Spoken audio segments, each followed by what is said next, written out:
সুপ্রিয় দর্শক, আসসালামু আলাইকুম। সবাইকে স্বাগত জানাচ্ছি আজকের গুরুত্বপূর্ণ সংবাদে। প্রথমে জানিয়ে দিচ্ছি সংবাদ শিরোনাম, পরে বিস্তারিত। পহেলা জুলাই থেকে নতুন পে স্কেল, অর্থমন্ত্রী আমির খসরু মাহমুদ চৌধুরী। এদিকে দ্বিতীয় যমুনা ও তৃতীয় মেঘনা সেতু নির্মাণের পরিকল্পনা। অপরদিকে পারমাণবিক সহযোগিতা আরও গভীর করবে বাংলাদেশ রাশিয়া। এবং সব শেষে থাকছে পুলিশে বড় রদবদল, 12 এসপি বদলি। শুনছিলেন সংবাদ শিরোনাম, এখন বিস্তারিত। তার আগে ছোট্ট একটি আবেদন, সত্য সংবাদ ছড়িয়ে দিতে আপনাদের একটি সাবস্ক্রাইব আমাদের জন্য অনেক বড় সমর্থন। লাইক ও কমেন্ট করে জানান, আপনাদের মতামতই আমাদের শক্তি। আমরা বলি সেই কথা যা অনেক মিডিয়া আড়াল করে। এখন চলুন বিস্তারিত দেখা যাক। পয়লা জুলাই থেকে নতুন পে স্কেল, অর্থমন্ত্রী আমির খসরু মাহমুদ চৌধুরী। জাতীয় সংসদে সরকারি চাকরিজীবীদের জন্য বহুল কাঙ্ক্ষিত নবম জাতীয় পে স্কেলের আনুষ্ঠানিক ঘোষণা দিয়েছেন অর্থমন্ত্রী আমির খসরু মাহমুদ চৌধুরী। বৃহস্পতিবার বিকেলে জাতীয় সংসদে পেশ করা 2026-27 অর্থবছরের বাজেট বক্তৃতায় তিনি আগামী পয়লা জুলাই থেকেই নতুন বেতন কাঠামো ধাপে ধাপে কার্যকরের ঘোষণা দেন।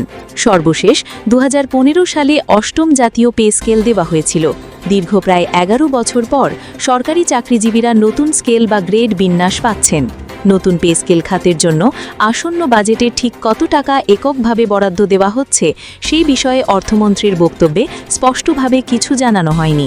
বাজেট বক্তৃতায় সরকারি কর্মচারীদের দীর্ঘদিনের দাবির প্রতি সায় দিয়ে অর্থমন্ত্রী আমির খসরু মাহমুদ চৌধুরী বলেন, সরকারি কর্মচারীরা বিগত প্রায় 11 বছর যাবৎ একই বেতন কাঠামোতে বেতন ভাতা পাচ্ছেন। ইতিমধ্যে মূল্যস্ফীতিজনিত কারণে সাধারণ মানুষের জীবনযাত্রার ব্যয় অনেক বৃদ্ধি পেয়েছে। আমরা সরকারি কর্মচারীদের জীবনযাত্রার মান উন্নয়ন ও সহায়তার জন্য নতুন বেতন কাঠামো তথা নবম জাতীয় পে স্কেল আগামী পয়লা জুলাই থেকে ধাপে ধাপে বাস্তবায়ন করার ঘোষণা দিচ্ছি। তিনি আরও যোগ করেন, দেশের বিভিন্ন অঞ্চলের মধ্যে অর্থনৈতিক, সামাজিক ও অবকাঠামোগত বৈষম্য কমিয়ে সমতা ভিত্তিক সুষম উন্নয়নে বহুমুখী পরিকল্পনা বাস্তবায়ন করছে প্রধানমন্ত্রী তারেক রহমানের নেতৃত্বাধীন নতুন সরকার। অর্থমন্ত্রীর এই ঘোষণার পর এটি নিশ্চিত যে সরকারি চাকরিজীবীদের জন্য নতুন বেতন কাঠামো আগামী মাস থেকেই কার্যকর হতে যাচ্ছে। নতুন বেতন কাঠামোতে সর্বনিম্ন ও সর্বোচ্চ গ্রেডের মূল বেতনের মধ্যে 1:8 অনুপাতে পার্থক্য রাখা হয়েছে, যা বর্তমানে 1:0.9076। এর আগের বেতন কাঠামোতেও একই অনুপাত রেখেছিল কমিশনগুলো। এছাড়া সব পর্যায়ে দ্বিগুণ থেকে আড়াই গুণের মতো মূল বেতন বাড়ানো হয়েছে নতুন বেতন কাঠামোতে। এর ফলে সর্বনিম্ন গ্রেডে বাড়ি ভাড়াসহ মূল বেতনের সঙ্গে সব ভাতা যোগ করে দাঁড়াবে 41,938 টাকা। গ্রেড 1 78,000 টাকা থেকে বাড়িয়ে 1,60,000 টাকা। গ্রেড 2 66,000 টাকা থেকে বাড়িয়ে 1,32,000 টাকা। গ্রেড 3 56,500 টাকা থেকে বাড়িয়ে 1,13,000 টাকা। গ্রেড 4 50,000 টাকা থেকে বাড়িয়ে 1 লাখ টাকা। গ্রেড 5 43,000 টাকা থেকে বাড়িয়ে 86,000 টাকা। গ্রেড 6 35,500 টাকা থেকে বাড়িয়ে 71,000 টাকা। গ্রেড 7 29,000 টাকা থেকে বাড়িয়ে 58,000 টাকা। গ্রেড 8 23,000 টাকা থেকে বাড়িয়ে 47,000 টাকা 200 টাকা। গ্রেড 9 22,000 টাকা থেকে বাড়িয়ে 45,100 টাকা। গ্রেড 10 16,000 টাকা থেকে বাড়িয়ে 32,000 টাকা। গ্রেড 11 12,500 টাকা থেকে বাড়িয়ে 25,000 টাকা। গ্রেড 12 11,300 টাকা থেকে বাড়িয়ে 24,300 টাকা। গ্রেড 13 11,000 টাকা থেকে বাড়িয়ে 24,000 টাকা। গ্রেড 14 10,200 টাকা থেকে বাড়িয়ে 23,500 টাকা। গ্রেড 15 9,700 টাকা থেকে বাড়িয়ে 22,800 টাকা। গ্রেড 16 9,300 টাকা থেকে বাড়িয়ে 21,900 টাকা। গ্রেড 17 9,000 টাকা থেকে বাড়িয়ে 21,400 টাকা। গ্রেড 18 8,800 টাকা থেকে বাড়িয়ে 21,000 টাকা। গ্রেড 19 8,500 টাকা থেকে বাড়িয়ে 20,500 টাকা। গ্রেড 20 8,250 টাকা থেকে বাড়িয়ে 20,000 টাকা। এদিকে দ্বিতীয় যমুনা ও তৃতীয় মেঘনা সেতু নির্মাণের পরিকল্পনা।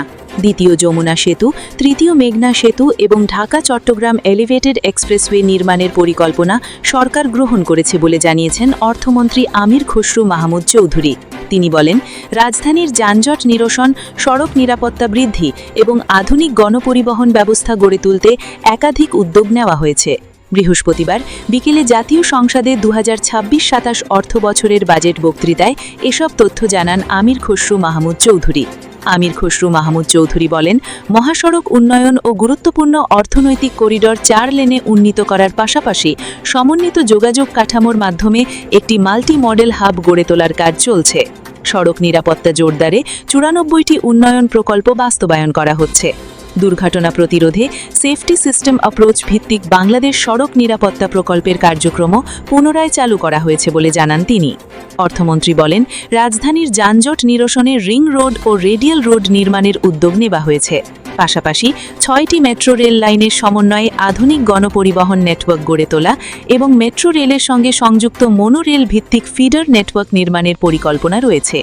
অটোমেটেড ফিটনেস সার্টিফিকেট ব্যবস্থা চালু করা এবং পেশাজীবী চালকদের প্রশিক্ষণ কার্যক্রম জোরদার করা হচ্ছে বলে জানান তিনি। পর্যায়ক্রমে পুরনো বাসের পরিবর্তে ইলেকট্রিক বাস চালু করা হবে জানিয়ে অর্থমন্ত্রী বলেন, সড়ক ব্যবস্থা আরও আধুনিক করতে ইলেকট্রনিক টোল আদায় এবং স্মার্ট ট্রাফিক ব্যবস্থা চালুর উদ্যোগ নেওয়া হয়েছে। 2026-27 অর্থ বছরের বাজেটের আকার হতে পারে 9,38,000 কোটি টাকা। রাজস্ব আয়ের লক্ষ্যমাত্রা নির্ধারণ করা হয়েছে 6,95,000 কোটি টাকা। আর বাজেটে মোট 2,43,000 কোটি টাকার ঘাটতি থাকতে পারে বলে জানা গেছে। বাজেটে আগামী 2026-27 অর্থ বছরের জন্য প্রায় 3 লক্ষ কোটি টাকার বার্ষিক উন্নয়ন প্রকল্প প্রাথমিকভাবে চূড়ান্ত করেছে সরকার। এডিপিতে সরকারের নিজস্ব অর্থায়ন ধরা হয়েছে 1,99,000 কোটি টাকা, আর ঋণ সহায়তা বা বিদেশি অর্থায়ন ধরা হয়েছে 1,10,000 কোটি টাকা। অপরদিকে পারমাণবিক সহযোগিতা আরও গভীর করবে বাংলাদেশ রাশিয়া। বাংলাদেশের জ্বালানি নিরাপত্তা নিশ্চিত করতে পারমাণবিক খাতে সহযোগিতা আরও সম্প্রসারণে একমত হয়েছে বাংলাদেশ ও রাশিয়া। একই সঙ্গে রূপপুর পারমাণবিক বিদ্যুৎ কেন্দ্রের প্রথম ইউনিট দ্রুত জাতীয় গ্রিডে সংযুক্ত করে বাণিজ্যিক উৎপাদনে নেওয়া এবং দ্বিতীয় ইউনিট আগামী গ্রীষ্মের মধ্যে চালুর আশাবাদ ব্যক্ত করেছে রাশিয়ার রাষ্ট্রীয় পারমাণবিক শক্তি সংস্থা রোসাটম। মঙ্গলবার মস্কোতে রোসাটমের মহাপরিচালক অ্যালেক্সি লিখাচেভের সঙ্গে বৈঠক করেন বাংলাদেশের পররাষ্ট্রমন্ত্রী ডক্টর খলিলুর রহমান। বৈঠকে দুই দেশের পারমাণবিক জ্বালানি সহযোগিতার বর্তমান অগ্রগতি ও ভবিষ্যৎ সম্ভাবনা নিয়ে বিস্তারিত আলোচনা হয়। বৈঠকে পররাষ্ট্রমন্ত্রী বলেন, রূপপুর পারমাণবিক বিদ্যুৎ কেন্দ্র দুই দেশের দ্বিপাক্ষিক সম্পর্কের অন্যতম গুরুত্বপূর্ণ প্রকল্প এবং এটি বাংলাদেশের জ্বালানি নিরাপত্তা ও মাসিক অর্থনৈতিক স্থিতিশীলতা জোরদারে গুরুত্বপূর্ণ ভূমিকা রাখবে। তিনি জানান, 2026 সালের মে মাসে প্রকল্পের প্রথম ইউনিটে সফলভাবে পারমাণবিক জ্বালানির লোডিং সম্পন্ন হয়েছে। এখন জাতীয় গ্রিডে বিদ্যুৎ সংযোগ ও বাণিজ্যিক উৎপাদন শুরুর জন্য রাশিয়ার ধারাবাহিক কারিগরি সহায়তা প্রয়োজন। জবাবে রোসাটম জানায়, এই প্রক্রিয়া শীঘ্রই সম্পন্ন হবে এবং দ্বিতীয় ইউনিট আগামী গ্রীষ্মের মধ্যে চালুর লক্ষ্যে কাজ চলছে। বৈঠকে ভবিষ্যতের বহুমুখী ও টেকসই জ্বালানির চাহিদার কথা মাথায় রেখে ক্ষুদ্র মডিউলার রিয়্যাক্টর প্রযুক্তির কারিগরি ও অর্থনৈতিক দিক নিয়ে আলোচনা হয়। রোসাটম এ সময় বাংলাদেশকে ভাসমান পারমাণবিক বিদ্যুৎ কেন্দ্র ইউনিট সরবরাহের সম্ভাবনার কথাও তুলে ধরে। এছাড়া রিয়্যাক্টর ইঞ্জিনিয়ারিং, পরিচালনা ও নিয়ন্ত্রণী ব্যবস্থায় দক্ষ জনবল গড়ে তুলতে বাংলাদেশি পেশাজীবীদের প্রশিক্ষণ সম্প্রসারণের আহ্বান জানান পররাষ্ট্রমন্ত্রী। রোসাটম এ বিষয়ে ইতিবাচক সাড়া দিয়ে প্রয়োজনীয় উদ্যোগ নেওয়ার আশ্বাস দেয়। রুশ পররাষ্ট্রমন্ত্রী সার্গেই ল্যাভরভের আমন্ত্রণে 3 দিনের সরকারি সফরে বর্তমানে রাশিয়ায় রয়েছেন বাংলাদেশের পররাষ্ট্রমন্ত্রী ডক্টর খলিলুর রহমান। বৈঠকে প্রধানমন্ত্রীর পররাষ্ট্র বিষয়ক উপদেষ্টা হুমায়ুন কবিরও উপস্থিত ছিলেন। এবং সব শেষে থাকছে পুলিশে বড় রদবদল, 12 এসপি বদলি। পুলিশ সুপার পদমর্যাদার 12 কর্মকর্তাকে বদলি করা হয়েছে। বৃহস্পতিবার রাষ্ট্রপতির আদেশক্রমে স্বরাষ্ট্র মন্ত্রণালয়ের পুলিশ এক শাখার উপসচিব নাসরিন সুলতানা স্বাক্ষরিত একটি প্রজ্ঞাপনে এই তথ্য জানানো যায়। ঢাকা মেট্রোপলিটন পুলিশের deputy commissioner DC Mohammad Abu সাইমকে পঞ্চগড়ের এসপি হিসেবে বদলি করা হয়েছে। পঞ্চগড়ের এসপি মোহাম্মদ মিজানুর রহমানকে পুলিশ অধিদপ্তর ঢাকায় সংযুক্ত করা হয়েছে। ডিএমপির ডিসি মনিরুল ইসলামকে মৌলভীবাজারের এসপি হিসেবে বদলি করা হয়েছে। মৌলভীবাজারের এসপি মোহাম্মদ রিয়াজুল ইসলামকে পুলিশ অধিদপ্তর ঢাকায় সংযুক্ত করা হয়েছে। ডিএমপির মিডিয়া অ্যান্ড পাবলিক রিলেশনস বিভাগের ডিসি এনএম নাসিরুদ্দিনকে নোয়াখালীর এসপি হিসেবে বদলি করা হয়েছে। নোয়াখালীর এসপি টিএম মোশাররফ হোসেনকে সিআইডির এসপি হিসেবে বদলি করা হয়েছে। এছাড়া ডিএমপির ডিসি মিয়া মোহাম্মদ আশিস বিন হাসানকে ঝিনাইদহের এসপি হিসেবে বদলি করা হয়েছে। ঝিনাইদহের এসপি মোহাম্মদ মাহফুজ আফজালকে এপিবিএনের এসপি হিসেবে বদলি করা হয়েছে। সিআইডির বিশেষ এসপি প্রত্যুষ কুমার মজুমদারকে ফেনীর এসপি হিসেবে বদলি করা হয়েছে। চট্টগ্রাম মেট্রোপলিটন পুলিশের ডিসি মোহাম্মদ মাহবুব আলম খানকে পুলিশ অধিদপ্তর ঢাকায় সংযুক্ত করা হয়েছে। পুলিশ ব্যুরো অফ ইনভেস্টিগেশনের এসপি মোহাম্মদ রাজীব ফরহানকে রংপুরের রেঞ্জ ডিআইজির কার্যালয়ে সংযুক্ত করা হয়েছে। ট্যুরিস্ট পুলিশের এসপি নিহাদ আদনান তাইয়ানকেও রংপুরের রেঞ্জ ডিআইজির কার্যালয়ে সংযুক্ত করা হয়েছে। জনস্বার্থে জারিকৃত এই আদেশ অবিলম্বে কার্যকর হবে বলেও প্রজ্ঞাপনে জানানো হয়েছে।